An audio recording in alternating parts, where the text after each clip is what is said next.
Un requin-tigre à l'origine des blessures mortelles causées sur un planchiste samedi au large de Nouville. On l'a appris cet après-midi. La victime âgée de 53 ans était le vétérinaire de l'aquarium des Lagons.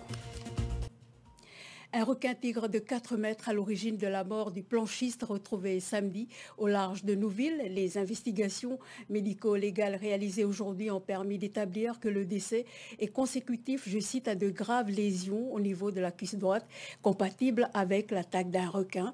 Les enquêteurs privilégient l'hypothèse selon laquelle l'attaque a eu lieu au moment où le planchiste tentait de remonter sur sa planche.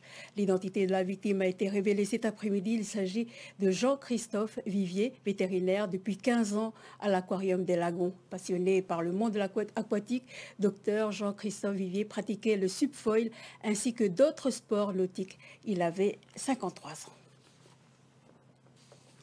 Et puis, depuis mai 2019, l'attaque du Petit Anthony dans la marina Port Sud, Nouméa vit dans la crainte du risque requin. Les baies sont particulièrement exposées et il ne se passe pas une semaine sans qu'une alerte ne soit déclenchée. Le début d'année est catastrophique, les attaques se multiplient. Yvan Avril, bonsoir. Quelles solutions et d'ailleurs, quels sont les moyens d'action adoptés ailleurs dans d'autres pays ? Oui, bonsoir Thérèse, bonsoir à tous. Alors, vous l'avez dit, 2 morts confirmées, 2 décès où les requins sont fortement suspectés. Ça, c'est depuis le début de l'année en Nouvelle-Calédonie et c'est, n'ayons pas peur des mots, énorme. En effet, en 2020, le nombre d'attaques de requins a continué de baisser partout dans le monde. C'est le cas depuis 3 ans, 57 attaques, dont 10 mortelles. Les États-Unis, l'Australie, l'Afrique du Sud sont les pays les plus touchés. Mais dans ces 3 pays, ce sont surtout les grands requins blancs qui constituent une menace. La région, elle, compte 3 pays dans le top 10 mondial en 2020 et la Calédonie pourrait s'ajouter à ces pays. Des pays qui utilisent des filets pour protéger les plages. En Afrique du Sud, la surpêche a attiré les grands blancs vers les côtes et les filets sont avant tout utilisés pour tuer les requins. Mais la plupart des pays touchés utilisent aussi et avant tout la prévention. Les plages sont scrutées constamment. Les eaux usées des navires au mouillage sont régulièrement pompées par des navires spécialisés.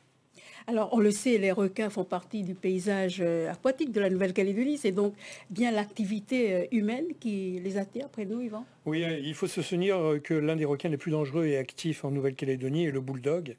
Doté d'une énorme mâchoire, il est un peu l'éboueur des mers. C'est lui qui avait attaqué le Petit Anthony en 2019, au beau milieu de la marina du Port du Sud, une marina entourée de dizaines de navires au mouillage forain, où vivent à l'année de nombreux Nouméens, des bateaux qui pour une partie importante attirent les bulldogs, comme ces derniers sont attirés par les rejets humains venus de la mer.